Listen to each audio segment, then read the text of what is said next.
তো সবাই বলবেন আমার পরে পরে, বলুন নাম সংকীর্তন বিষ্ণু ক্ষত্রেত প্রপীড়িতাদিষু করোতি সততং বিপ্রাস্তস্য প্রীত্যুহে অধোক্ষজঃ। সেখানে শাস্ত্রে বৃহৎ নারদীয় পুরাণে সুন্দর কথা বলা হয়েছে। ভগবানকে বলা হয়েছে যে অধোক্ষজ। অধোক্ষজ মানে আমাদের যে ইন্দ্রিয় আছে তার ঊর্ধ্বে তিনি, আমাদের মতো ইন্দ্রিয় না। লাইট হয়ে গেছিল, অফ হয়ে গেলে আমরা দেখতে পাচ্ছিলাম? দেখতে পাচ্ছি না। তার মানে আমাদের ইন্দ্রিয়গুলি, চোখ একটা ইন্দ্রিয়, কান একটা ইন্দ্রিয়, কখনো কানে কিছু ঢুকে গেল আর শুনতে পাবো না, কান খারাপ হয়ে যায় না অনেক সময়? তার মানে এখানে জগতের চোখ খারাপ হয়ে যাবে, কান খারাপ হয়ে যাবে, হাত পা পেট সব কিছু ইন্দ্রিয় খারাপ হয়ে যাবে। 11টা ইন্দ্রিয় আমাদের দেহেতে আছে, যেসব ইন্দ্রিয় দিয়ে আমরা কর্ম করি। তো এই জন্য এই ইন্দ্রিয়গুলি সব অপূর্ণ, এজন্য ইন্দ্রিয় ত্রুটিযুক্ত আছে। আমরা লাইট জ্বললেও আমাদের নিজের মুখটা দেখতে পারি না, পারেন? এখানে লাইট জ্বলে আছে, নিজের মুখ কয়জন দেখছেন?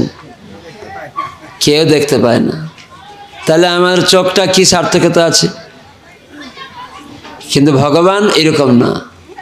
ভগবানের চোখ, তার প্রত্যেকটা ইন্দ্রিয়, অঙ্গানি যস্য ইন্দ্রিয় সকল বৃত্তি মন্তি, তার যে কোনো ইন্দ্রিয় যে কোনো কাজে দক্ষতা হাসিল করে। আমরা মুখ দিয়ে কেবল খেতে পারি, কিন্তু ভগবান চোখ দিয়ে, পা দিয়ে, হাত দিয়েও খেতে পারেন। এই জন্য উনি আমাদের থেকে আলাদা। এই জন্য ইন্দ্রিয় জ্ঞানের ঊর্ধ্বে তিনি এখানে আছেন, আবার অনেক দূরে আছেন।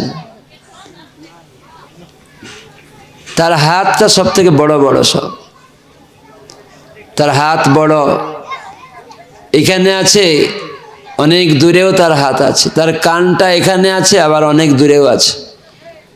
তিনি সর্বম তিষ্ঠতি, সব জায়গায় তিনি বিদ্যমান আছেন। আপনারা সবাই জানেন যে মাখন নাম শুনেছেন? নবনীত মাখন বলে, বাংলা মাখন বলে। তো মাখন, আপনি যদি বলেন আমাকে মাখন দাও, পাওয়া যাবে? কি করতে হবে মাখন পেতে গেলে? দই মন্থন করতে হবে। তার মানে দুধটাকে গরম করে দই বসাতে হবে, তারপরে জল দিয়ে মন্থন দণ্ড দিয়ে টানলে তখন মথিত হবে, তখন ওর মধ্যে উপরে মাখন ভাসবে, ওটা জলে দিলেও ডুববে না, এরকম হয়ে যাবে। আর অত নরমও আবার, নবনীত। তা আমরা দইয়ের মধ্যে মাখনটা আছে, তো কি করে পাবো? মন্থন করলে। ঠিক সেরকম আমরা বললাম ভগবান সর্বত্র বিদ্যমান, কিন্তু যখন আমরা ভক্ত সঙ্গে গীতা ভাগবতের কথা শ্রবণ রূপক মন্থন করব, তখন সেখানে ভগবানকে আমরা জানতে পারব, বুঝতে পারব। এমনকি আপনার সম্মুখে ভগবানও উপস্থিত হবেন। তো সেই যোগ্যতা অর্জন আমাদের করতে হবে। হঠাৎ করে আমি চাইলে মাখন পাবো না, দুধ গরম করতে হবে, দধি বসাতে হবে, মথন করতে হবে, তারপরে আপনি পাবেন, না হলে পাবেন না। তো সেই জন্য এই ভগবত তত্ত্ব জ্ঞান হচ্ছে স্কুল কলেজের জ্ঞানের ঊর্ধ্বে। স্কুল কলেজের জ্ঞান সীমিত জ্ঞান, অ থেকে ক্ষ। আমরা অ থেকে ক্ষ শিখেছি, তার ঊর্ধ্বে আর জানি না কিছু। এ থেকে জেড জানি, তার ঊর্ধ্বে আর কিছু জানি না। এই জন্য এটাকে বলা হয় সীমিত। অধক্ষজ আর অক্ষজ। আমাদের স্কুল কলেজের জাগতিক জ্ঞানকে বলা হয় অক্ষজ জ্ঞান, অপরা জ্ঞান, অপরা বিদ্যা। আর ভগবত তত্ত্ব যে জানার যে বিদ্যা, সেটাকে বলা হয় পরা বিদ্যা, উৎকৃষ্ট। সেজন্য তাকে বলা হয় অধক্ষজ। তার মানে আমাদের ইন্দ্রিয় দিয়ে গোচরীভূত হবে না। কেন আমরা শুনলাম লাইট অফ হয়ে গেলে আমার চোখ কাজ করছে না, লাইট থাকলে মুখ দেখতে পাচ্ছি না, দিনের বেলা কত দূর পর্যন্ত আমার চোখ যাচ্ছে, রাত্রিবেলা সন্ধ্যায় আবছা আবছা চন্দ্র কিরণ, একটা মোটা দৌড়ি পড়ে আছে, হাওয়া হয়েছে, একটু নাড়ানাড়ি করছে দৌড়িটা, তখন আপনি চিৎকার করছেন এই সাপ সাপ, হ্যাঁ কি না বলে না? দৌড়িটা দেখে তখন লাইট নিয়ে এসে দেখছে এটা দৌড়ি নড়ছে। তার মানে আমরা কতটা ভুল করি। এইসব ভ্রম, প্রমাদ, বিপ্রলিপ্সা, করোনা পাঠক, এই চারটা ত্রুটি বদ্ধজীবের মধ্যে আছে। তো ভগবান হচ্ছেন অধক্ষজ, তার থেকে সব এসছে। এই যে আমরা মাটিটা দেখছি, জল দেখছি, হাওয়া, অগ্নি, এসব ভগবানের। গীতায় কৃষ্ণ বলেছেন এগুলি কোনোটাই আমাদের নয়। আমরা যখন এসেছি নেকেট হয়ে, মানে কি উলগ্ন হয়ে, কাপড় চোপড় না নিয়ে এসেছি। যাওয়ার সময় কাপড় চোপড় নিবে না, খুলে নেবে সব। তার মানে এই দেহটা অনিত্য। এই দেহের মধ্যে নিত্য বস্তু আছে যেটি ভগবানের অংশ। এই জন্য আমরা সবাই আমার দেহ বলি। সবাই আমার দেহ বলি না আমি দেহ বলি? আমি দেহ কয়জন বলেন? হাত তুলুন দেখি। কেউ বলে না। আমার দেহ কয়জন বলেন? কেউ জিজ্ঞাসা করলে বলে আমার দেহ খারাপ। তার মানে আমার দেহ, তাহলে আমি কে? এই জ্ঞান স্কুল কলেজে নেই। আমি কে এটা স্কুল কলেজে, এমনকি প্রধানমন্ত্রী, রাষ্ট্রপতি, মুখ্যমন্ত্রীও বলতে পারবে না আমি কে। বলে আমি প্রধানমন্ত্রী। কিন্তু প্রধানমন্ত্রী যখন কোনো প্রধানমন্ত্রী দেহত্যাগ হয়, সেদিন ওই ব্যাডিংয়ে শুয়ে আছে, সবাই বলে আজ প্রধানমন্ত্রী দেহত্যাগ করলেন, কিন্তু শুয়ে আছে, তাকে আর প্রধানমন্ত্রী বলা হচ্ছে না। প্রধানমন্ত্রী দেহত্যাগ করলেন, বাবা দেহত্যাগ করলেন, মা করলেন, স্বামী করলো, স্ত্রী করলো, ছেলে করলো, কত কিছু। দেহত্যাগ কে করলো? তার মানে দেহটা ওই ব্যক্তি নয়। প্রধানমন্ত্রী, রাষ্ট্রপতি, স্ত্রী, পুরুষ, ধনী, গরিব, শিক্ষিত, অশিক্ষিত, আমরা এই দেহ নই। হিন্দু, মুসলিম, খ্রিস্টান, বিজেপি, তৃণমূলী, কংগ্রেস, এই যে সব পরিচয় দেহের, এটা ঝগড়াঝাটি লাগে দেহের পরিচয় দিলে। এই জন্য অধক্ষজ ভগবানের নাম ইন্দ্রিয়াতীত। তো সেই নাম এই জিহ্বা দিয়ে কীর্তন করতে করতে, জপ করতে করতে সাধু সঙ্গে, তখন আমাদের ইন্দ্রিয়গুলি পবিত্র হবে এবং আত্মজ্ঞান লাভ হবে। তখন বোঝা যাবে আমি কেন এর সাথে ঝগড়া করছিলাম, কেন আমি খেতে পাচ্ছিলাম না, কেন আমার রোগ হয়েছে, কেন আমার বাড়িঘর নেই, কেন এই বাড়ি আছে, কেন ইনি সুন্দর, কেন ইনি মহিলা, কেন ইনি কীট পতঙ্গ পশু পাখি, ইনি কেন মাংসাশী, ইনি কেন নিরামিষাশী। সব তত্ত্ব সত্য জিনিসটা তখন তার হৃদয়ে প্রকাশিত হবে। স্কুল কলেজের ডিগ্রি নিয়ে এটা হৃদয়ে প্রকাশ হবে না। কেন? ভগবান অপ্রাকৃত চিন্ময় বস্তু। এই দেহের মধ্যে সেই চিন্ময় সত্তা, ভগবানের বিভিন্ন অংশ আত্মা থাকে, সে শুদ্ধ। কিন্তু এই জড়জগতে সত্য রজ তম গুণের সঙ্গ প্রভাবে বিভিন্ন দেহতে স্থানান্তরিত হয় সে আত্মা। সেজন্য আমরা বলছি আমার দেহ।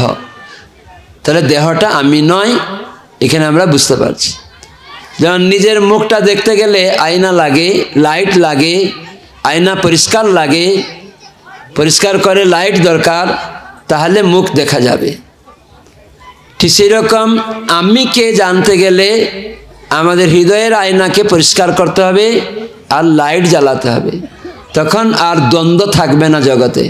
হিন্দু মুসলিম খ্রিস্টান রাজনৈতিক দলের পরিচয় দিয়ে ঝগড়াঝাঁটি যুদ্ধ, দেশের পরিচয় দিয়ে, রাজ্যের পরিচয় দিয়ে, ধনী গরিব, এই যে দ্বৈত ভাব, দ্বন্দ্বের মধ্যে জগতে আমরা আছি, ধনী গরিব, শিক্ষিত অশিক্ষিত, এই যে ভাবটা তখন চলে যাবে। সে মানুষ তখন তাকে কিছু বকলেও সে কিছু বলবে না, কেন জানে আমার দেহটাকে বলছে, আমি আত্মা, আমাকে তো কিছু বলতে পারে না। তো সেজন্য তখন মানুষের মধ্যে যখন এই ভাব জাগ্রত হবে, তখন এই যুদ্ধ হিংসা দেহাত্ম বুদ্ধি থেকে, যেটা পশুদের মধ্যে আছে, কুকুরের মধ্যে একটা কুকুর আর একটা পাড়ায় এলে তাকে তাড়া করে, এখন মানুষ মানুষের যুদ্ধ করছে, রাজনৈতিক দলে দলে যুদ্ধ করছে। কেন?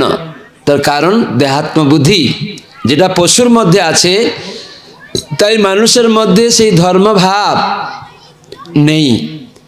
যদিও মানুষকে ধর্ম না করলে তাকে পশুর সাথে তুলনা করা হয়। ধর্ম মানে আইন, সে আইনটা রাজনৈতিক আইন নয়, আপনার আমার আইন নয়, দেবতাদের আইন নয়, এই আইনটা ভগবত প্রণীতম, যিনি এই জগতের সৃষ্টিকর্তা, পালনকর্তা, ধ্বংসকর্তা, তার দ্বারা প্রণীত। তাকে আমরা হয়তো দেখছি না, কিন্তু তিনি আড়ালে সব করে যাচ্ছেন। আমরা যেমন আমাদের দাদুকে দেখিনি, কিন্তু দাদু বড় বাড়ি, তারপরে কত কিছু সাজিয়ে জমি জায়গা করে গেছে। তখন ছেলেকে বলছে তোর দাদু এগুলি করে গেছে। ছেলে বলে আমি দাদুকে দেখিনি, এসব মানি না। সেজন্য বাবা মা নিরাট সত্য বলবে, প্রকৃত পিতামাতা থেকে জানতে হবে। তো সেজন্য গুরু পরম্পরা ক্রমে আমরা এই তত্ত্ব জানি, শিখি। যেমন এখানে মাইক্রোফোনটা, আপনি বাবা ছোট্ট ছেলেকে শেখাচ্ছেন এটা মাইক্রোফোন, ছেলে ওইটাই বলবে, ছেলে অন্য কিছু বলবে না। ও শিখে গিয়ে বলবে এটা বাবা বলেছেন, এটা মাইক্রোফোন। বাবা সব সময় ছেলেকে সত্য জিনিস বলবে, কোনো মিথ্যা বলবে না, প্রকৃত পিতা। তো সেইভাবে সেই ছেলে বাবা চলে গেছে, তখন তার একটা গ্রামের লোক বাচ্চা এসছে, সেও বলছে এটা মাইক্রোফোন, আমার বাবা বলেছিল। তো সেও এটা শিখে যাবে। এটাকে বলে পরম্পরা। তত্ত্ব মানে সত্য জিনিসটা যেটি আছে সেটিকে বলা। এই জন্য গীতা ভাগবত তত্ত্বতঃ আলোচনা না করলে মানুষ আজকাল অনেক মনগড়া করে। যেটি পরম্পরা ক্রমে শাস্ত্র, যে সমস্ত ভগবানের প্রতিনিধিরা, তারা সত্য জিনিসটা বলে বলে, আর সেটি প্র্যাকটিক্যাল শাস্ত্রেও আছে। তো সেজন্য মনগড়া কথা তারা বলে না। ইস্কনের প্রতিষ্ঠাতা অভয়চরণারবিন্দ ভক্তিবেদান্ত স্বামী প্রভুপাদ সারা বিশ্বের মানুষকে পরম্পরা সূত্রে একই কথা শিখিয়েছেন, যে কৃষ্ণ হচ্ছেন পরমেশ্বর ভগবান, যেটি গীতায় কৃষ্ণ বলেছেন। ভাগবতে বলা হয়েছে এত চাংশ কলাপুংস কৃষ্ণস্তু ভগবান স্বয়ং, স্বয়ং ভগবান হচ্ছেন কৃষ্ণ। তো সেটি আচার্যরা বলছেন, শাস্ত্রে আছে, এখন যারা সাধু হবে তারা ওই আচার্যদের পদাঙ্ক অনুসরণ করে ওই একই কথা বলবে। তো সাধু একটা মহিলা, আপনারা যেমন এখন হরিনাম হাততালি দিয়ে করছেন, শিখেছেন। এখানে আমাদের মঙ্গলময়ী মাতাজি এখানে এসে আপনাদেরকে শিখাচ্ছে। প্রতি বছর এরকম একটা উৎসবও আপনাদের সহায়তায় করে আপনাদেরকে আধ্যাত্মিক মার্গে উন্নতি করতে চেষ্টা করছে। হঠাৎ কেউ একদম শুদ্ধ ভক্ত হতে পারে না। ক্রমে ক্রমে এই হরিনাম করা, গীতা ভাগবত শোনা এবং প্রসাদ সেবা করা, এই যে সুযোগ আপনারা সদ্ব্যবহার করছেন, তো এতে ক্রমে ক্রমে আমাদের হৃদয়ের যে আয়না আছে এটা পরিষ্কার হবে।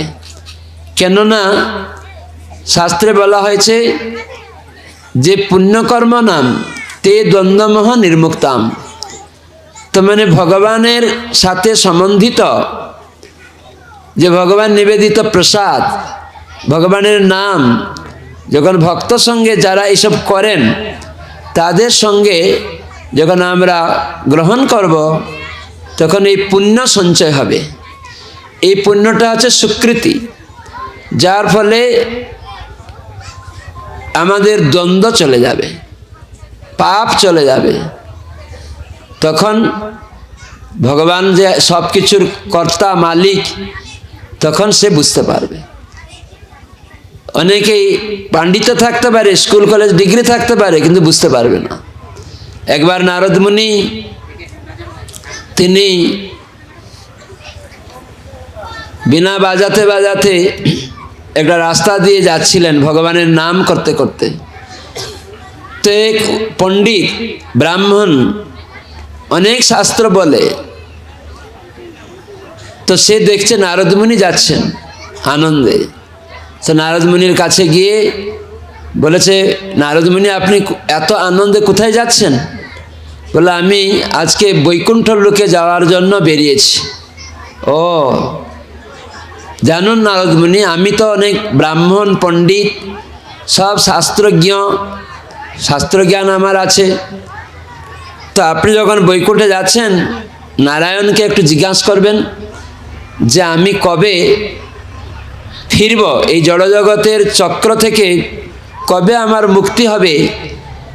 আপনি একটু ডাইরেক্ট আসার সময় নারায়ণকে জিজ্ঞাসা করে আসবেন। আপনি ফিরবেন যখন এই রাস্তা দিয়ে যেন ফিরেন, আমাকে এই কথাটা বলে যাবেন।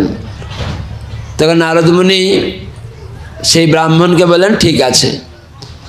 তো নারদ মুনি যেতে যেতে একটা বিরাট বট গাছ, তার নিচে বসে একটা মুচি জুতা সেলাই করছে, আর হরে কৃষ্ণ কৃষ্ণ কৃষ্ণ হরে হরে এরকম নাম করছে। হরে রাম রাম রাম হরে রাম, জুতা সেলাই করছে, মুখের নাম বলছে, হাতে জুতা সেলাই কাজ করছে। তার মানে ও কোনো অজুহাত দিল না। আজকাল অনেক লোক অজুহাত দেয়। কি অজুহাত দেয়? আমরা কাজকর্ম করবো না, এইসব নাম টাম করবো, সময় নেই, এরকম বলে অজুহাত দিয়ে দিবে। মানুষ যখন ফাঁকি দিতে চায়, হাত পা গুটিয়ে তখন আরেকটা হাত বের করে, অজুহাত। নিজেকে ঠকানোর জন্য চেষ্টা। এই অজুহাত হচ্ছেন কপটতা, ছল চাতুরি মানুষদের চিন্তাধারা। করতে পারবে, কিন্তু সে অন্যকে প্রতারণা করবে, নিজে প্রতারিত হবে। কেউ করছে তাকে বিভ্রান্তও করবে। এ বলে এইসব কখন করবে? তখন অন্য লোক, আমাদের বড় লোক একজন, সমাজের প্রতিষ্ঠিত লোক, ও বলছে এইসব করতে হবে না। তখন সে সরল মানুষও ওইসব ছল চাতুরি মানুষদের প্রতারিত হয়ে যায়। সেই জন্য মুচি সে জুতা কাজ কর্ম করছে, কর্মত্যাগ করছে না। কেননা বৈদিক শাস্ত্রে কাউকে কর্মত্যাগ করতে বলা হয়নি। আমরা 24 ঘন্টা কর্ম করি, হাঁটি, কথা বলি, নিঃশ্বাস নেই, শ্রবণ করি, ঘুমাই, খাই, কত রকম চাকরি, ব্যবসা, চাষবাস সব রুটিন অনুসারে করতে হয়। কেউ একজন 24 ঘন্টা খায় না, কেউ একজন 24 ঘন্টা দোকানে বসে থাকে না, চাষ করে না, তার রুটিন আছে। 24 ঘন্টা ঘুমায় না, 24 ঘন্টা জেগে থাকে না। তো এই দেহের যে সব ইন্দ্রিয়, সেগুলিকে ব্যবহার করতে হয় রুটিন করে। তা আমাদের ঘুমাতেও হবে, ওটাও একটা কর্ম। খেতে হবে, ওটা কর্ম।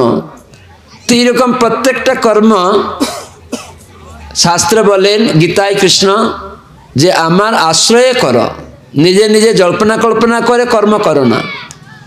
কেন একটা শিক্ষক একটা অঙ্ক সূত্র দিচ্ছে, বলছে এটা আমি যেভাবে বললাম সেভাবে করো, নিজে মন গড়া করতে যাবে না, তাহলে অঙ্কতে রেজাল্ট আসবে না, জিরো হয়ে যাবে। এই সূত্র অনুসারে এই অঙ্কটা কষ। আমি যেভাবে বলছি অ্যাজ ইট ইজ, সেটাকে বলে তত্ত্বত, সত্য জিনিসটা। শিক্ষক কখনো ছাত্রকে ভুল শিখাবে না, প্রকৃত শিক্ষক। তো সেজন্য সেই মুচি জুতা সেলাই করছে আর হাতে কাজ করে। ও জেনেছে যে এই মনুষ্য দেহকে সার্থক করতে গেলে ভগবানের নাম পবিত্র করে হৃদয়কে, আর কাজকর্মর সঙ্গে সঙ্গে মুখে ভগবানের নামও করা যায়। কেননা কোন টাইমে এই দেহ ত্যাগ হবে কেউ আমরা জানি না। তো মুচি এই উপলব্ধি ছিল যে যে কোনো সময় আমাদের দেহ ত্যাগ হতে পারে। যেমন ছোটোবেলার দেহটা কোথায় চলে গেছে, আস্তে আস্তে যুবক দেহ চলে গেছে, তো দেহ যে কোনো মুহূর্তে চলে যাবে আমরা জানি না। তো সেই কারণে সে মুচি বুদ্ধিমান ছিল। সে মুচি হলেও জুতো সেলাই করলেও ওটা নিচু কাজ না, এই কর্ম করেও সে ভগবানের সেবা করছে। জিহ্বা একটা ইন্দ্রিয়, তাই সেই জিহ্বাতে ভগবানের নাম করার মাধ্যমে সে ধর্ম সূচনা করেছে। সেটি শুধু না, পরম ধর্ম। ভাগবতে যমরাজ তিনি বলেছেন যে প্রত্যেক মানুষের পরম ধর্ম ভগবানের নামের দ্বারা শুরু হয়, সেটা ভক্তিযোগ। জিহ্বা একটা ইন্দ্রিয়, সব ইন্দ্রিয় দিয়ে ভগবানের সেবাকে ভক্তি বলে। তাহলে জিহ্বা ইন্দ্রিয় দিয়ে ভগবানের প্রসাদ আর ভগবানের নাম, ভগবানের কথা বলা, ভগবানের নাম জপ করা, ভগবানকে নিবেদিত প্রসাদ খাওয়া, তখন এটা ভক্তি হয়ে গেল, তারপরে ভগবানের সাথে যুক্ত হয়ে গেল। তো এই জন্য এটা ধর্ম। তো এই মুচি সে গরিব হলেও জুতা সেলাই করে টাকা আনে আর রান্না করে ভোগ লাগিয়ে জানে এই শাকসবজি জীবন আমি হত্যা করতে পারি না, কিন্তু যেহেতু কৃষ্ণ বলেছেন এটা আমাকে নিবেদন করো আর এই উচ্ছিষ্ট আমার উচ্ছিষ্ট গ্রহণ করো, তাহলে পাপ থাকবে না, আমার নির্দেশ এটা। কিন্তু আমাকে না জানিয়ে তুমি গ্রহণ করবে, এই শাকসবজি হত্যাও পাপ। যদিও মনুষ্য জীবনে মৎস্য মাংস খাওয়া উচিত না, সেটা তো আরও পাপ। শাকসবজি এমনি হত্যাও পাপ, কিন্তু নিবেদন করে খেতে হবে। তো ওই মুচি জানতো না, জানতো এটা, তাই সে কি করতো না, জুতা সেলাই করার সঙ্গে আজে বাজে কথা না বলে, আজে বাজে কথা যে কানে না ঢুকে, তাই ভগবানের নাম করছে, জুড়ে জুড়ে হরে কৃষ্ণ করে জুতো সেলাই করছে, কানে ওটা ঢুকছে, মনে স্মরণ করছে। কেন ও জানে যে মৃত্যুর সময় যদি ভগবানের নাম করা যায় তাহলে ভগবানের কাছে ফিরে যাওয়া যাবে।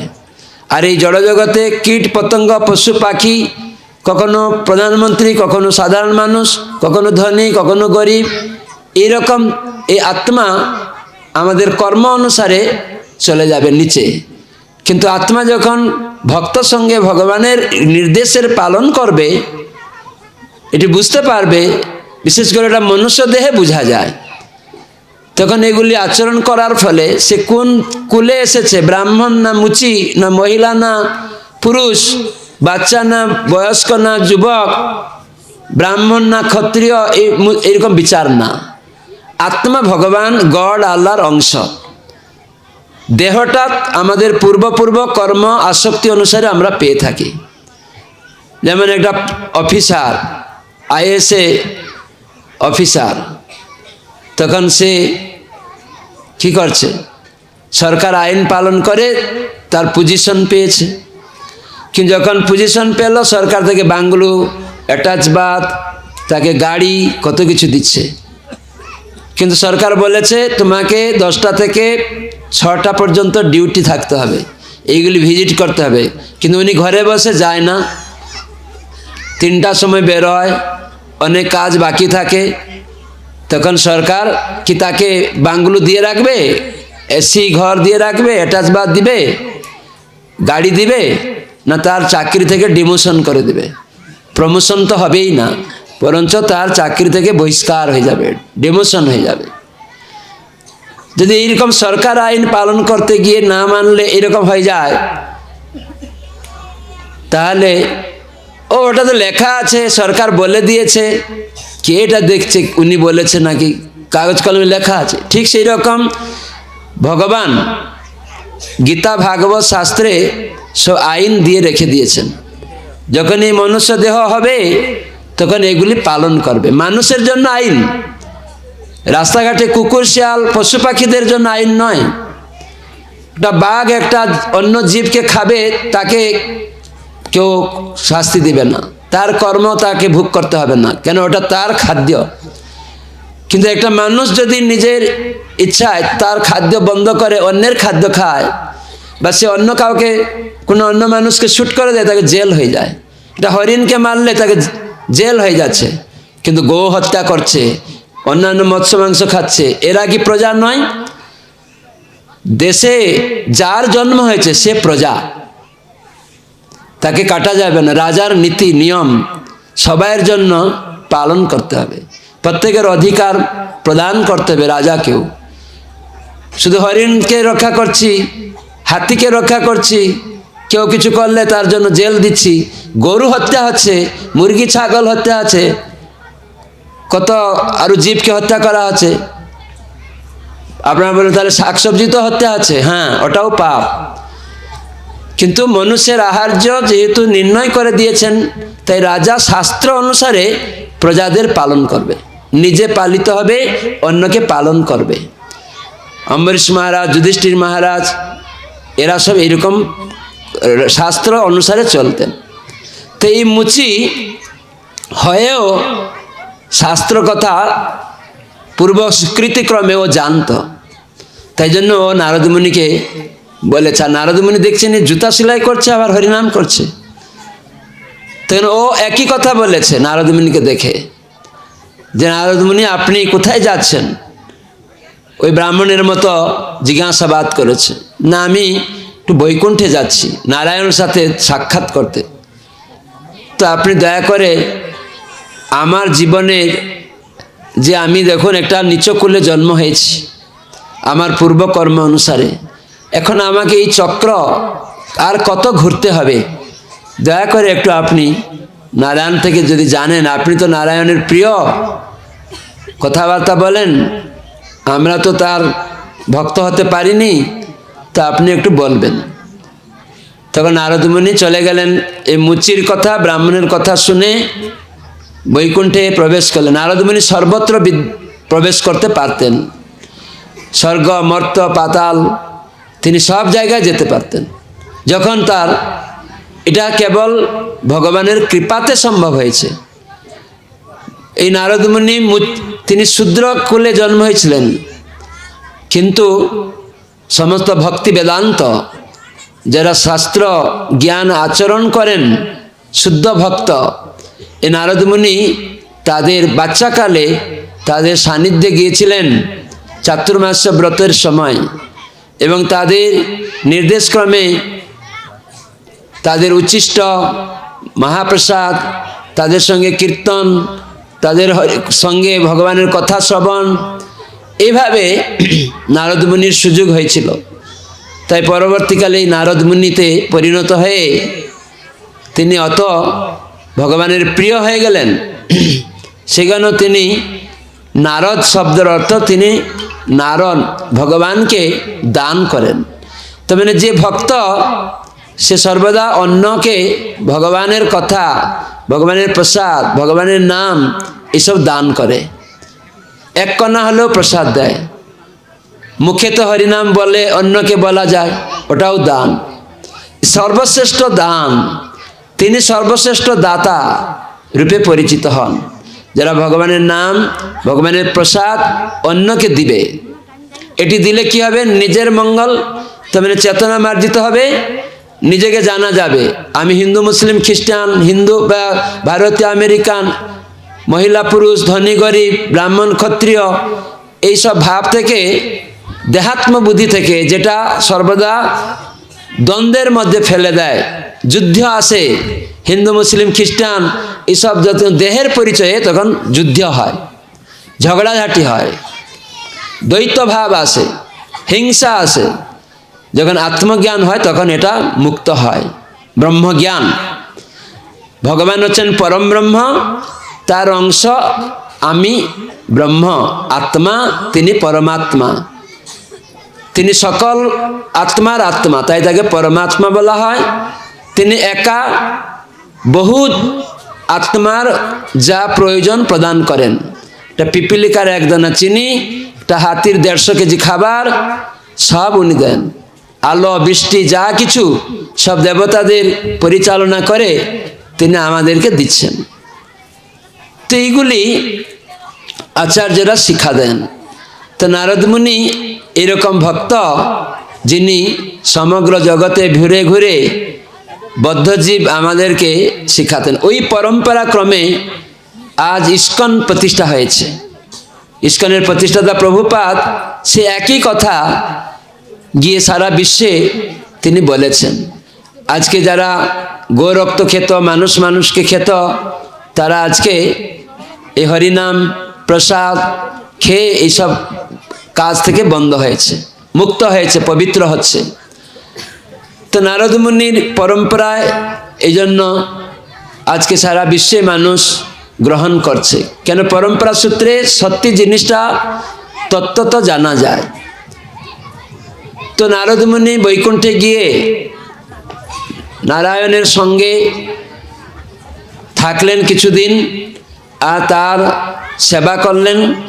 পরিশেষে ফিরবেন মর্তমণ্ডলে।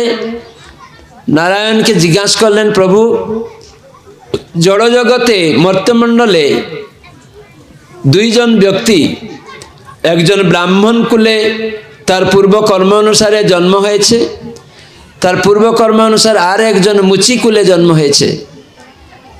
তো দয়া করে এই দুইজন একই প্রশ্ন দিয়েছে যে আমি ফিরে যাওয়ার সময় যখন জিজ্ঞাসা করে আসি, তা আমাকে একটু বলবেন এই দুইজন কবে, কতদিন আর এই জড়জগতে ঘুরবে, না কবে আপনার কাছে ফিরবে, সেটা তারা জানতে চেয়েছে। তখন ভগবান হাসতে হাসতে বললেন, নারদ, ওই যে মুচি কথা বলছ, জুতা সেলাই করে আমার নাম করে, ও এই জন্মে তার জন্ম মৃত্যু চক্র মুক্ত হয়ে যাবে। তাকে আর নিম্নজনী বা কোনো এই মর্তমণ্ডলে ব্রহ্মাণ্ডে কখনো আর তাকে ঘুরতে হবে না। কীট পতঙ্গ, গাছপালা, রাজা প্রজা, দেব দৈত্য, এরকম দেহেতে আর তাকে যেতে হবে না। এই আত্মা তার চিন্ময় দেহ প্রাপ্ত হবে। এই জড় দেহ, এই একই রকম আত্মার আরেকটা দেহ, সেটা হচ্ছে অপ্রাকৃত। ভগবানের সান্নিধ্যে যাওয়ার সুযোগ আসবে বৈকুণ্ঠ জগতে। এখানে অভ্যাস করে এই দেহকে পবিত্র করে ভগবানের কাছে যাওয়ার চেষ্টা করা, আর তখন দেহত্যাগের পরে আরেকটা চিন্ময় দেহ প্রাপ্ত হবে। যেমন আপনারা প্যান্ট শার্ট পরেছেন, প্যান্টের একটা পা আছে, শার্টের একটা হাত আছে, তার মানে আপনার দেহটা আছে বলে এগুলি আছে। তাই মিস্ত্রি কি বলে, সেলাই মিস্ত্রি ওই রকম তৈরি করে দিয়েছে আপনার হাত, আপনার পা, আপনার গলার সব। ঠিক সেই রকম আত্মার এই জড় দেহ, আবার তার ঠিক সেরকম একটা উন্নত চিন্ময় দেহও আছে, সেটা আমরা বুঝতে পারি না। যেমন এই পোশাকটা, প্যান্ট শার্ট, হাত পা দেখানো হচ্ছে, তার মানে আমার হাত পা আছে বলে এই পোশাকের হাত পাও দেওয়া হয়েছে। ঠিক সেরকম আত্মার ওই জড় দেহটা রয়েছে, কিন্তু তার একটা চিন্ময় দেহ রয়েছে। এই জড় দেহটা পোশাকের মতো, কিন্তু আত্মার একটা চিন্ময় দেহ আছে। তো সেটা এই ভগবান যেহেতু পরম সজীব, চিন্ময়, অপ্রাকৃত, তাই তার নাম, তার প্রসাদ ভক্ত সঙ্গে গ্রহণ করার ফলে একদিন আমরা পবিত্র হতে হতে তখন দেহত্যাগের সময় চিন্ময় দেহে ভগবত ধামে আমরা ফিরতে পারব। তো নারদ মুনিকে নারায়ণ বলে দিলেন যে এই মুচি অতি সত্বর আসবে, আর ওই ব্রাহ্মণকে বহু জন্ম লাগবে এখনো। তো নারদ মুনি বললেন, প্রভু উনি ব্রাহ্মণ, ওনাকে অত জন্ম লাগবে কেন, আর এ মুচি? তখন ভগবান বললেন, ঠিক আছে, তোমাকে আমি একটা কথা বলছি। ওরা তোমাকে জিজ্ঞাসা করবে যে নারদ মুনি আপনি যখন ফিরে এলেন, নারায়ণ ওই মুহূর্তে কি করছিলেন সেটা একটু বলুন। তখন তুমি বলবে নারায়ণ সেই সময় একটা ছোট্ট সুইর ছিদ্র দিয়ে মস্ত বড় হাতিকে ঢুকাচ্ছিলেন আর বের করছিলেন, এইটুকু বলবে। তাহলে তুমি বুঝতে পারবে কে আগে আসবে কে পরে আসবে। তো নারদ মুনি এসেছেন, সঙ্গে সঙ্গে ওই যে ব্রাহ্মণ দেখা হয়েছে, তখন ব্রাহ্মণ দেখেই নারদ মুনিকে জিজ্ঞাসা করছে, আপনি বৈকুণ্ঠ থেকে কবে ফিরলেন? বলে এই তো এখনই ফিরলাম। ও, আমার একটু ইচ্ছা হয় আপনি যে মুহূর্তে ফিরলেন ওই সময় নারায়ণ বৈকুণ্ঠে কি করছিলেন?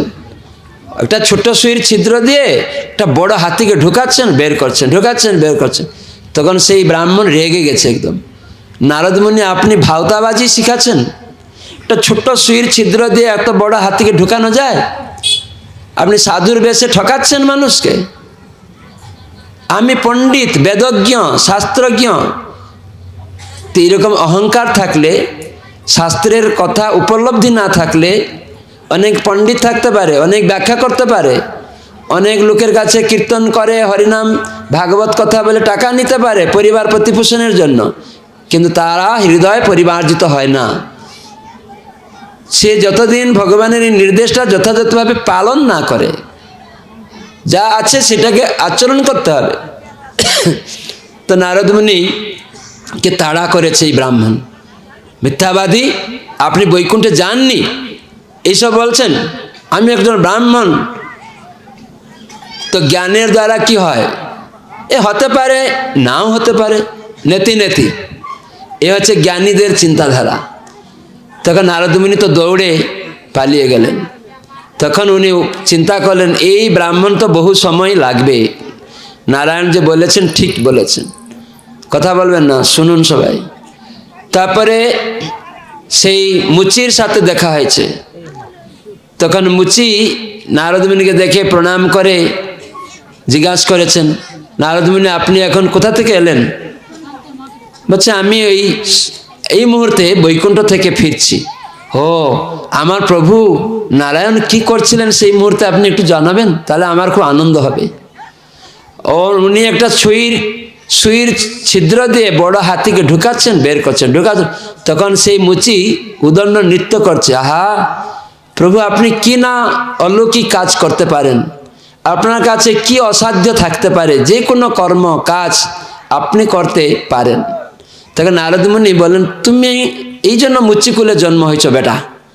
একটা ছোট সুইর ছিদ্র দিয়ে একটা মস্ত বড় হাতিকে ঢুকানো যায়, বের করানো যায়? নারদ মুনি এখানে উল্টু ওই মুচিকে পরীক্ষা করছেন, তুমি এই জন্যই তো এত নিচকুলে জন্ম হয়েছ, বুঝতে পারবে কি করে একটা সুইর ছিদ্র দিয়ে বড় হাতিকে ঢুকানো যায়, বের করানো যায়?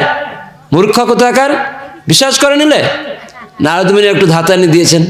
তো মুচি এইসব কথা শুনেও তার কোনো দ্বিধা নেই, বলছে নারদ মুনি কি করে আপনি বলছেন এই কথা?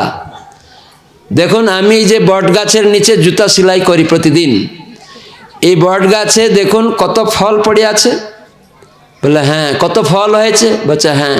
তো কি অসুবিধা, এই ফল হয়েছে তো কি হয়েছে? তখন একটা ফল মুচি তুলে নিয়েছে, তারপরে ওই ফলটাকে ভেঙেছে, বট গাছের ফলে ভেঙে বলছে দেখুন এই ফলের মধ্যে কত বীজ আছে, অসংখ্য বীজ। তখন একটা বীজ তুলে নিয়ে নারদ মুনিকে দেখিয়েছে, বলছে এই একটা বীজ অত বড় মহিরুহকে যদি ধারণ করতে পারে ভগবানের সৃষ্টিতে, যিনি সৃষ্টিকর্তা ভগবান, তার এই গাছটাও তিনি কেমন দেখুন, তিনি অচিন্ত্য, আমাদের চিন্তার বাইরে। এই একটা ছোট্ট বীজ অত বড় মহিরুহকে ধারণ করতে পারে, আর কত ফল দেখুন। তো সেই ভগবান এই কাজ যদি করতে পারেন, এত বড় মহিরুহকে একটা ছোট্ট দানার মধ্যে দাঁড় করাতে পারেন, তাহলে তার কাছে একটা সুইতে ছিদ্র দিয়ে হাতি ঢুকানো বের করানো কি অসুবিধা? তখন নারদ মুনি বুঝতে পারলেন এই মুচি এই জন্মেই ফিরে আসবে।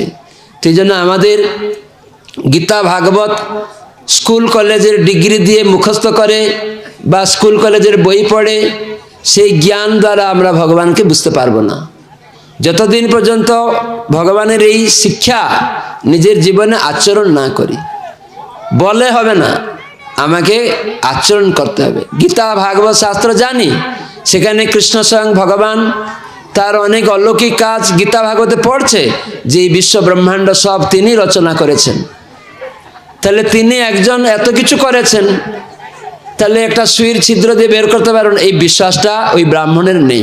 কিন্তু লোককে বলছে এটি করো, বা এই ভগবান এটা করেছেন, সব ভগবানের, আবার একদিকে বিশ্বাস করতে পারে না। এ হচ্ছে অনেক জ্ঞানী গুণী মানুষদের অবস্থা।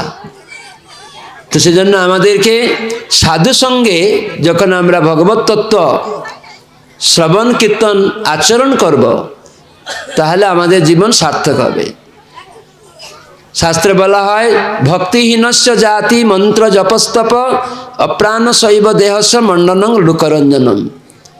শুধু লোকরঞ্জন হবে অনেক জ্ঞানী গুণী মানুষের, তার প্রতিষ্ঠার। সেজন্য শাস্ত্র কি বলছেন না, ভক্তিহীন, ভক্তি মানে এই মনুষ্য দেহ দিয়ে সব ইন্দ্রিয় দিয়ে কৃষ্ণ সেবা, ভগবানের সেবা। কেন? আত্মা আমি তার অংশ, গড আল্লাহ ভগবানের অংশ। তাই আমার কর্তব্য, আমি যে আত্মা, তার কর্তব্য পরমাত্মার সেবাতে যুক্ত হওয়া। তিনি এই বিশ্ব ব্রহ্মাণ্ডের মাটি, জল, আকাশ, আগুন, বায়ু সব দিয়েছেন, তার সন্তুষ্টির জন্য এসব করতে হবে।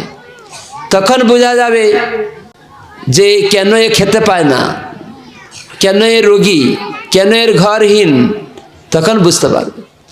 তো এই জন্য আত্মার ধর্ম পরমাত্মা ভগবানের সেবাতে যুক্ত হওয়া।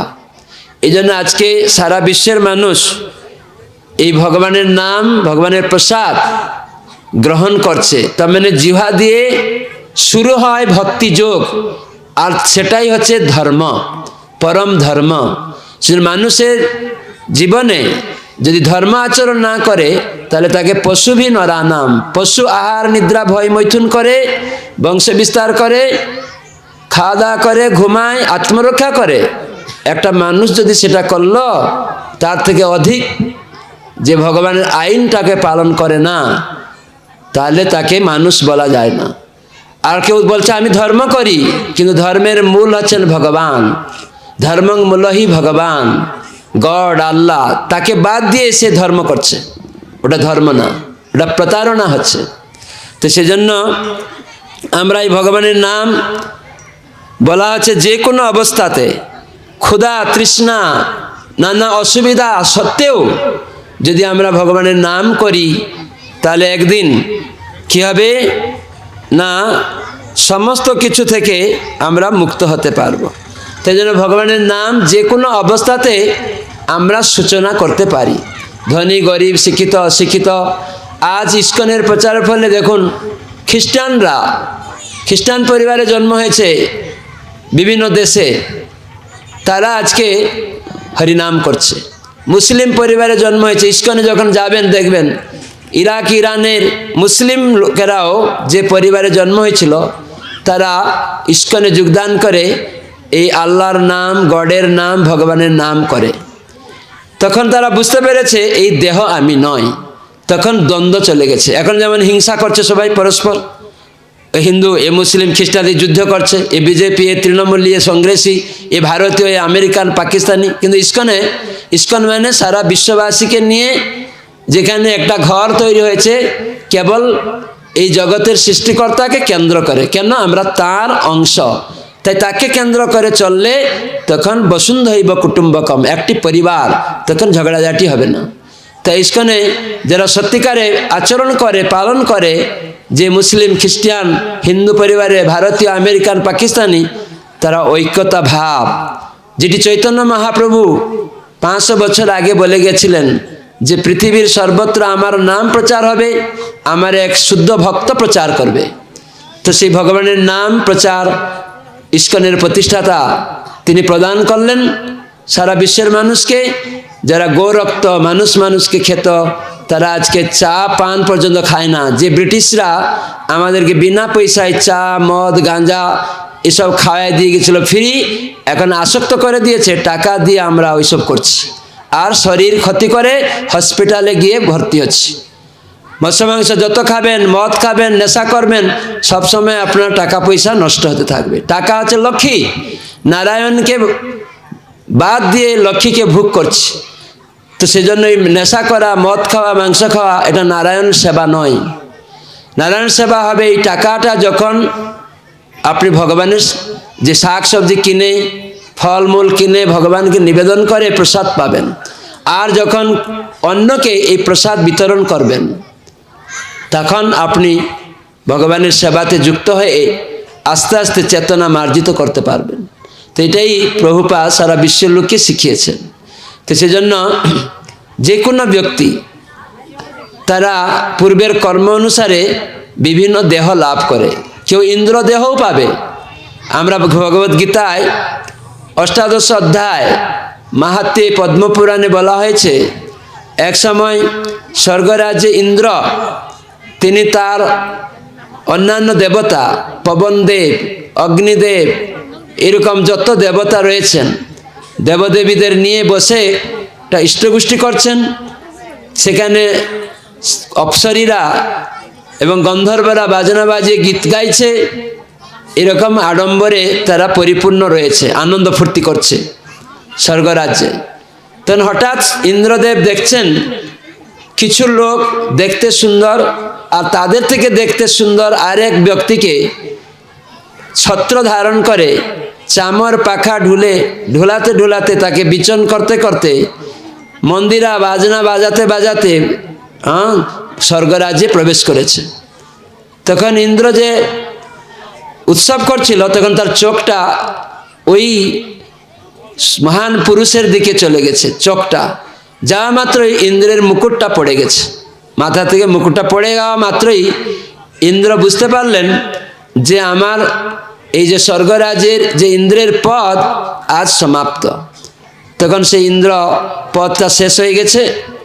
তখন উনি উঠে এলেন সিংহাসন থেকে। তখন অন্য দেবতারা তারা কি করলেন না, ওই যে সুপুরুষকে ছত্র চামর ঢুলিয়ে নিয়ে আসছিল, তার হাত ধরে ইন্দ্রর যে সিংহাসন ছিল সেখানে রত্ন সিংহাসনে বসিয়ে ওই যে মুকুটটা, রত্ন মুকুট পড়ে গেছিল, সেটাকে তুলে মুকুট দিয়ে বলেন, আজ থেকে আপনি আমাদের স্বর্গরাজ্যে ইন্দ্র। তো মানে দেবতাদের যে পদ ওটা অনিত্য। এগুলি ঠিক প্রধানমন্ত্রী পদের মতো, মুখ্যমন্ত্রী পদের মতো। তো সেই ব্যক্তিকে পদ ত্যাগ করতে হয়, তার পুণ্য সমাপ্ত হয়, তখন চলে আসতে হয়। পুণ্য সঞ্চয়ে স্বর্গসুখ হয়, জড়জাগতিক পুণ্য।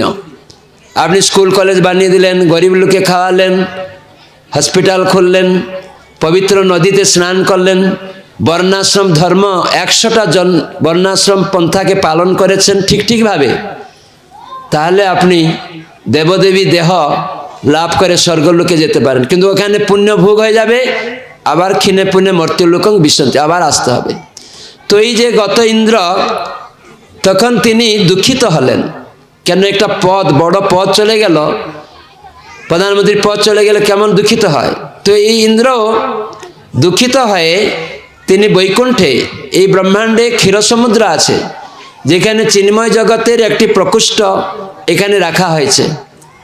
দেবতারা গিয়ে ভগবান বিষ্ণুর সাথে, ক্ষীরোদকসায় বিষ্ণু যিনি পরিচালক বিষ্ণু, পরমাত্মা বিষ্ণু, তার সাথে দেবতারা গিয়ে আদান প্রদান করবে। তখন ইন্দ্র ওই ক্ষীরসমুদ্রে ক্ষীরোদকসায় বিষ্ণু ভগবানের কাছে গিয়ে ত্রাহিমাং ত্রাহিমাং, প্রভু আমাকে অবিচার করা হলো। তখন ভগবান বিষ্ণু বললেন, কি অবিচার? না, এই যে সুপুরুষ ব্যক্তি একজন আমার পদ নিল, তিনি তো কোনো পুণ্যকর্ম করেননি, তিনি কি করে এই আমার পদটা নিয়ে নিলেন? তখন বিষ্ণু বললেন, ও আমার ভক্ত, ও অষ্টাদশ অধ্যায় ভগবদ্গীতা সে অধ্যয়ন করে, সে আমার সেবাতে যুক্ত হয়ে ভক্তি করার ফলে সে বৈকুণ্ঠবাসী, আমার নিত্যধামের অধিকারী, সে সেখানে ছিল। এখন তোমার আজ সমাপ্ত হয়েছে, তোমার পদ ভোগ হয়েছে, তাই এখন আমি দেখলাম এরকম পুণ্যকর্মা কোনো জীব ইন্দ্রপদ পাওয়ার ব্যক্তি নেই, তাই আমার ভক্তকে পাঠিয়েছে। আমার ভক্তকে জড়জাগতিক কোনো পুণ্য এইসব করতে হয় না। ভক্তির প্রভাবে সে সব কিছু অধিকারী লাভ হয়ে যায়। তখন সঙ্গে সঙ্গে ইন্দ্রর মাথায় ঢুকে গেল, ভগবদ্গীতা অষ্টাদশ অধ্যায় পড়ে ভক্তিযুগ অনুশীলন হয়ে গেল, আপনা থেকে এই সব পদ পাওয়া যাবে। তারা আবার চায় না, এগুলি তুচ্ছ জ্ঞান করে। ভগবান এরকম বললেন। তো এই ভগবানের কথা শুনে সেই ইন্দ্র, পূর্বের ইন্দ্র ব্রাহ্মণ বেশ ধারণ করে খুঁজলেন কোথায় গীতা পাঠ হচ্ছে। তখন তিনি দেখলেন গোদাবরী নদীর কূলে এক বিষ্ণু মন্দিরে এক ব্রাহ্মণ ভগবদ্গীতার অষ্টাদশ অধ্যায়টি পাঠ করছেন। তখন ইন্দ্র ব্রাহ্মণ বেশে গিয়ে ওই ভগবদ্গীতা শ্রবণ করলেন। শ্রবণ ইন্দ্রিয়, কান দিয়ে ভগবানের কথা শুনছেন। শুনতে শুনতে ইন্দ্রের সেই ভক্তিযুগ অনুশীলন হয় এবং সে আয়ত্ত করেন। তো ভক্তির প্রভাবে ইন্দ্র, সেই পূর্ব ইন্দ্র তখন বৈকুণ্ঠবাসী হয়ে যান। তখন ভগবান আবার তার কাছে গেলেন, তুমি পূর্বে ইন্দ্র ছিলে, তোমার কষ্ট হয়েছিল, ইন্দ্রপদ চলে গেছিল, তুমি এখন বৈকুণ্ঠবাসী। তো আমি এখন তোমাকে অনুরোধ করছি, তুমি যাও পুনরায় ওই ইন্দ্রপদ লাভ করো। তখন সেই ইন্দ্র বলছে, না না প্রভু, এই অবিচার আমাকে করবেন না। কেন? তুমি তো আগে ইন্দ্রপদ হারিয়ে দুঃখিত হয়েছিলে, যে বললে আমার পদ কেন চলে গেল, ও নিয়ে নিল, তুমি তো খুব কষ্ট পাচ্ছিলে, আমি নাকি তোমাকে অবিচার করছিলাম, তুমি না বলেছিলে। এখন তোমাকে তো বলছি যাও ইন্দ্রপদ নিয়ে নাও। তুমি না না প্রভু, এইটা আমি করতে চাই না। কেননা ওখানে অসুরেরা আসবে, দখল করবে, হতাশা উৎকণ্ঠা, ওখানে অনেক উদ্বেগ। আমি এই বৈকুণ্ঠে এসে আমি বুঝতে পেরেছি, তার মানে যখন কোনো জীব তার নিত্য আলয় ভগবত ধাম ভগবানের কাছে ফিরে যাবে, তখন এই জগতের তার স্থিতি কি অসুবিধা, কেন সে বারবার জড় জগতে কবু স্বর্গে কবু মর্তে, কবু কীট কবু ক্ষুদ্র, কবু রাজা কবু প্রজা, কবু সুখী কবু দুঃখী, কবু দেব কবু দৈত্য, কবু দাস প্রভু, কেন ঘুরতে হয়, তখন সে বুঝতে পারে। তো সেজন্য এই মুহূর্তে আমরা অনেক সময় বুঝতে পারি না কি কারণ। তো এখানে যদি কেউ বুদ্ধিমান হয়ে প্রশ্ন করে যে আমি কোটিপতি ঘরে জন্ম, আর এই লোকটা ফুটপাতে জন্ম, কি ব্যাপার, এরা খেতে পায় না, আমার দালাল বাড়ি আছে, এই প্রশ্ন কেউ করে না। ভাবছে আমি খেতে পাচ্ছি, আমি শ্রেষ্ঠ, ও মূর্খ, আমি অত শিক্ষিত। কেন ও মূর্খ হলো? কেন এ অসুন্দর খোড়া, দেখতে বুবা, আর আমি তো কথা বলছি, চোখ আমার আছে, এত সুন্দর। এই প্রশ্ন যখন মানুষের মধ্যে উদয় হবে কেন, তখন সে অনুসন্ধান করতে হবে। সেই শিক্ষা স্কুল কলেজে পাবে না, সেই শিক্ষা সাধু সঙ্গে গীতা ভাগবত থেকে পাবে। তো গীতা ভাগবত থেকে যারা আচরণ করে তাদের থেকে, এরকম যে আচরণ করে না, কেবল বলে ব্যবসা করে, কীর্তন গেয়ে ব্যবসা করে, তার থেকে আপনার উপলব্ধি হবে না। কেন? তাকে দেখবেন টাকা নিল, ওই আপনি যেমন চা পান বিড়ি মদ খান মাংস খান, ও এই টাকাটা নিয়ে ওইটাই করছে।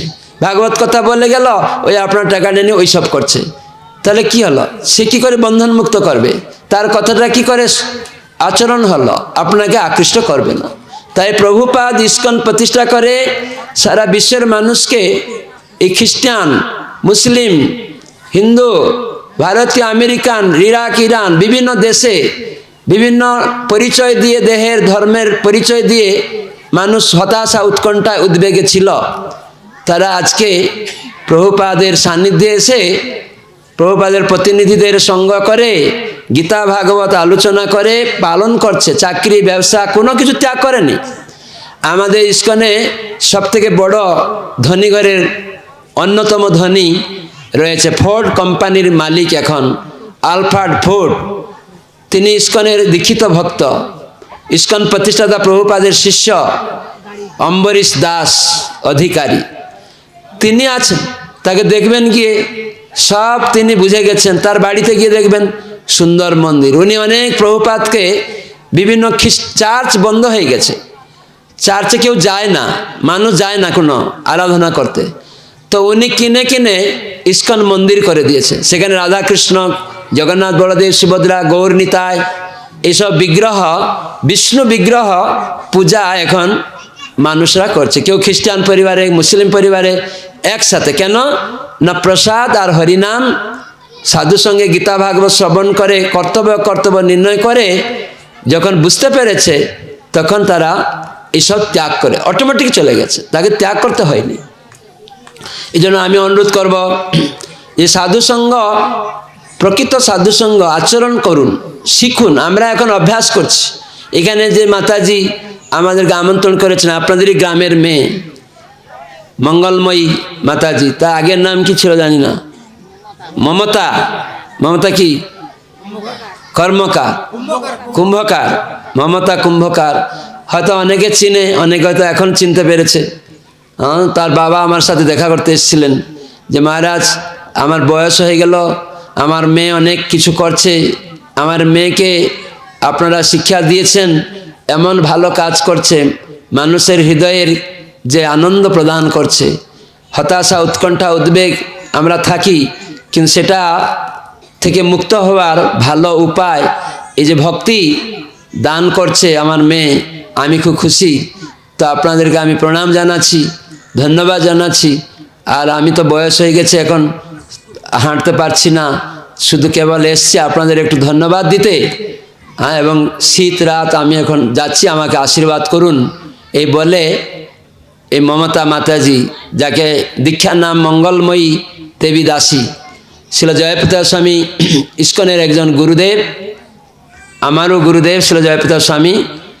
তো তার থেকে ইনি দীক্ষা নিয়েছেন। তা উনি আমার গুরু বোন, ভগিনী, গুরু ভগিনী। হ্যাঁ, তো উনি এখানে মায়াপুর থেকে সব শিক্ষা লাভ করে বর্ধমান জেলাতেও প্রচার করতেন। শহরে বাড়ি আছে, পুলিশ লাইনে ওনার বাড়িও আছে, দোতলা বাড়ি, ওখানেও রয়েছে। আবার এখানেও বাবা জমি দিয়ে, এখানে হয়তো ভগবান চাইছে এই এলাকায় প্রচার ছিল না।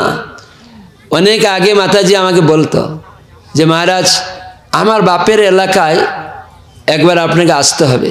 তা আমি তো মনে হয় 2 বছর ধরে আসছি। হ্যাঁ, 2 বার আসলাম, এটাকে নিয়ে 3 বার আসলাম মনে হয়।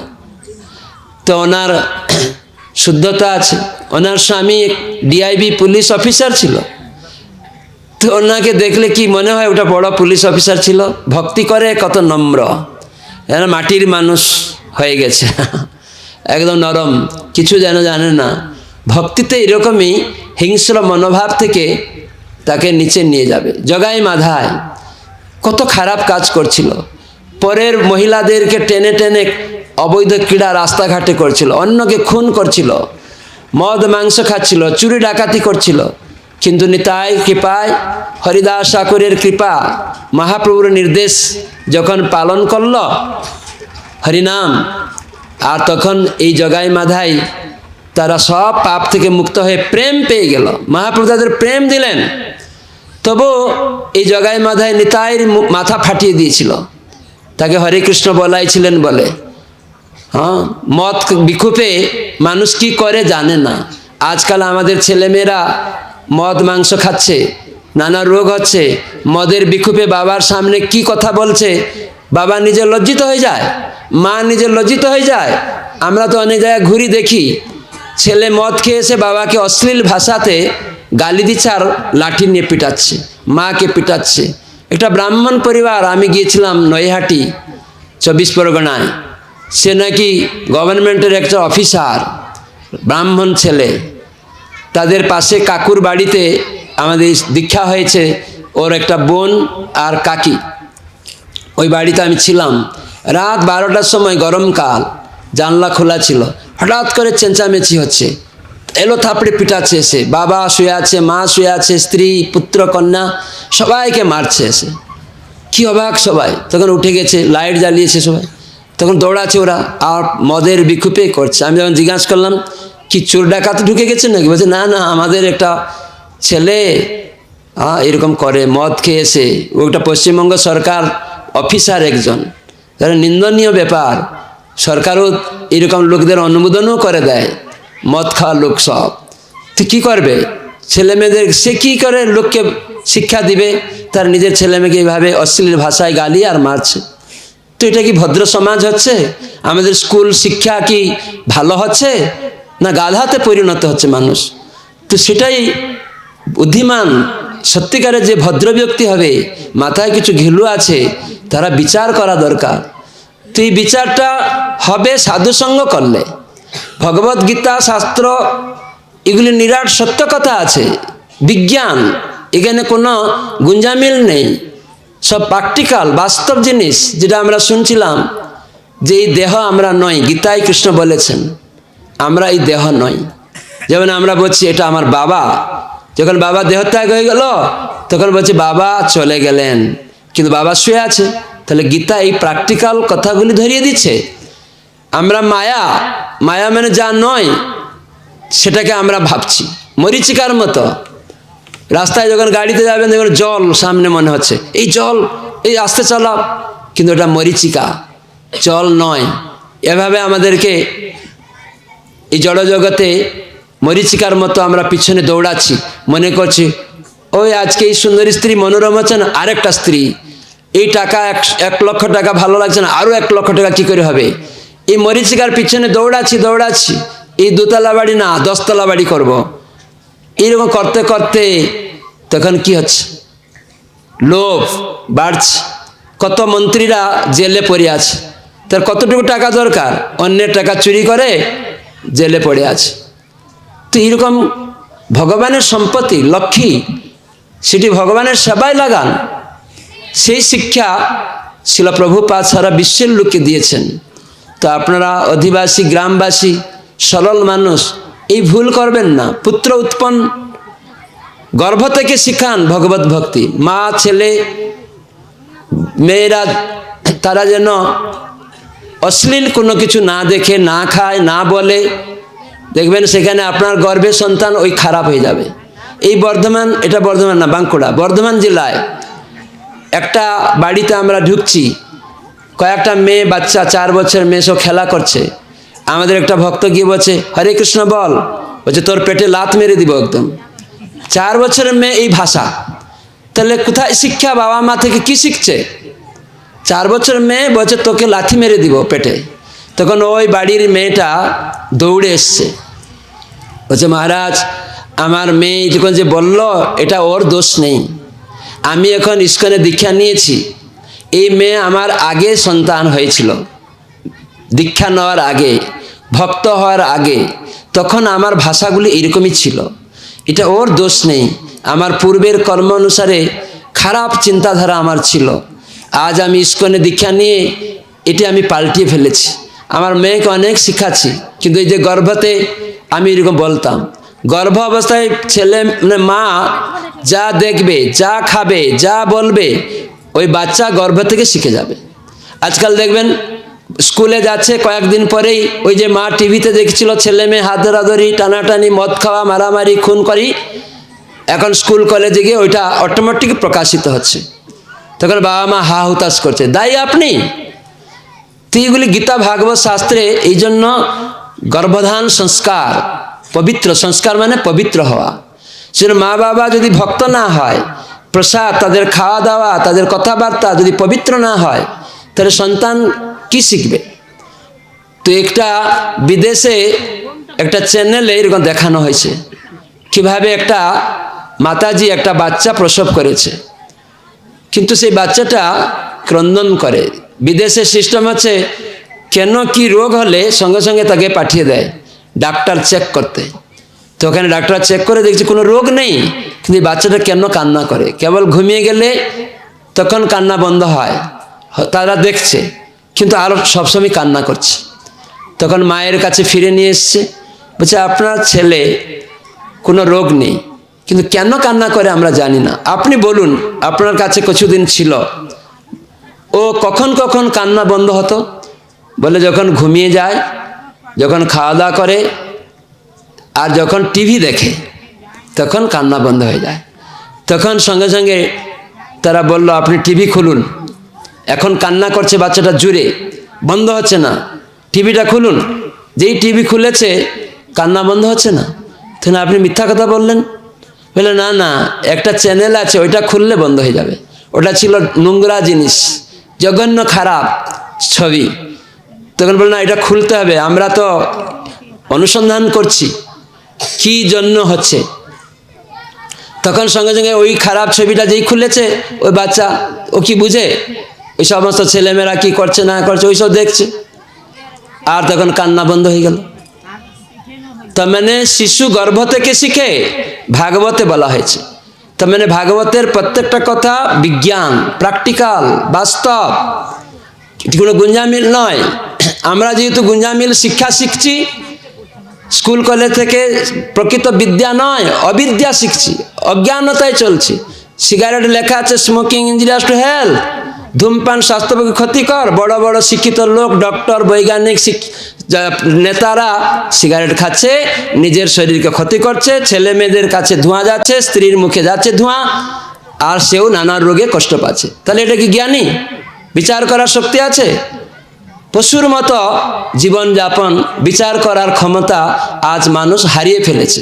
কেন না, আমাদের যে শাস্ত্র, ভগবত ভক্তির যে শিক্ষা, তাকে আমরা তুলে দিয়েছি।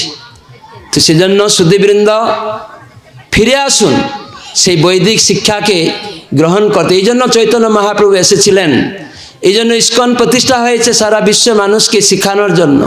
কেউ গ্রহণ করবে তখন তার জীবন সিদ্ধি লাভ হবে। তাই আজ সারা বিশ্বে হাজার হাজার লক্ষ লক্ষ মানুষ তাদের খারাপ অভ্যাস থেকে মুক্ত হয়ে ভক্ত হয়ে আনন্দ লাভ করছে। সাকর্ণ পেলেও সে আনন্দে আছে। কিন্তু আপনার কাছে কোটি টাকা আছে, আপনি সুখী নেই, আপনি ভাবছেন টাকা থাকলে সুখী হবেন না। তখন উপলব্ধি হবে যে টাকাটা সব নয়। আপনাকে কোটি টাকা দেওয়া হবে, 10 কোটি টাকা, কিন্তু ভগবান বৃষ্টি বন্ধ করে দেবে, তখন চাষ হবে না, মাটি নিয়ে নেবে। তা আপনি 1 কোটি টাকা নিয়ে বাজারে যাবেন, বলেন আমাকে একটা চাল দাও ভাই, 1 কোটি টাকা দিয়েও একটা চাল পাবেন না। কিন্তু বৃষ্টি কি করে হবে? গীতায় প্র্যাকটিক্যাল বলা হয়েছে, যজ্ঞাৎ ভবতি পর্জন্য। পর্জন্য মানে বৃষ্টি, যজ্ঞ করলে হবে। তো সেই যজ্ঞ কলিযুগে হরে কৃষ্ণ কৃষ্ণ কৃষ্ণ হরে হরে, হরে রাম রাম রাম হরে হরে। দেবতারা সুখী হন। তখন দেখা যাচ্ছে এইরকম কলিযুগে মানুষ যজ্ঞ করছে। এখন আইলা, সুনামি, মহাসাইক্লোন হওয়ার কারণ কি? দেবতারা অসন্তুষ্ট। কিছু মানুষ হরিনাম করছে বলে আমরা মাঝে মাঝে হাওয়া বাতাস বৃষ্টি পাচ্ছি, তাই চাষ করতে পারছি। কিন্তু কিছু মানুষ করে না, চুরি করে, তার জন্য মাঝে মাঝে ভালো মানুষও কষ্ট পায়। এই সুনামি আইলা সবাইকে কষ্ট দিচ্ছে। কেন? ওই চোরেদের জন্য। ইলেকট্রিক ট্রান্সফরমার দিয়েছে যারা বিল পেমেন্ট করে, কিন্তু কিছু চোর হুক মেরে তখন ট্রান্সফরমার ক্যাপাসিটি হারিয়ে ফেললো, বাস্ট হয়ে গেল, তখন যে বিল দিচ্ছিল সেও কষ্ট পায়। তাই সুনামি, আইলা, মহাসাইক্লোন, হুদহুদ এই দেবতাদের দ্বারা হয়। কেন? দেবতারা অসন্তুষ্ট। দুর্গা পূজা, কালী পূজা হচ্ছে, কিন্তু ওই সিনেমা আর্টিস্ট, নায়ক নায়িকাদের গান শুনিয়ে দুর্গা মাতাকে তাড়ানো হচ্ছে। এটা কি পূজা হচ্ছে? তো সেজন্য প্রকৃত যে শিক্ষা গীতা থেকে শিখুন, ভাগবত থেকে শিখুন, প্রকৃত সাধু সঙ্গে। সাধু সাজলে হবে না। তো সেজন্য এটিকে আচরণ করলে সে প্রকৃত সাধু। এটা বাচ্চাও সাধু। আমাদের ইস্কনে দেখবেন ছোট ছোট বাচ্চাও সে জানে কৃষ্ণ হচ্ছেন ভগবান, সে অন্য কোনো কাউকে ভগবান বলে না, গরিব লোককে ভগবান বলবে না, দেবতাকে ভগবান বলবে না। কিন্তু আজকাল অনেক শিক্ষিত লোক, জ্ঞানী গুণী, তারা যাকে তাকে ভগবান বলবে, গরিব লোককে দরিদ্র নারায়ণ। এই হচ্ছে শাস্ত্রের শিক্ষা থেকে নিজেদের মন গড়া কথা বলে মানুষকে ভাওতা দেওয়া। তো সেজন্য অতি সহজ উপায়, কলিযুগে ধর্ম হরে কৃষ্ণ কৃষ্ণ কৃষ্ণ হরে হরে, হরে রাম রাম রাম হরে হরে।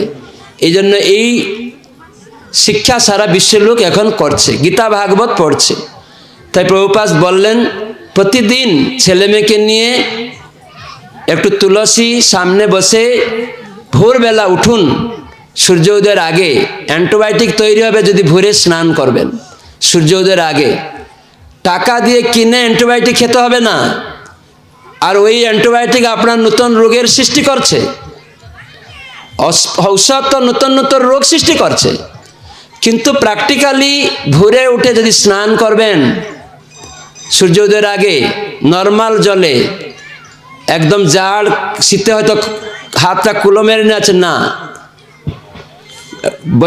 গরমকালে যে জল যেমন নর্মাল, ঠান্ডা জলে একটু করে গরম জল দিয়ে নর্মাল করে নিন, যেন উষ্ণতাও না থাকে।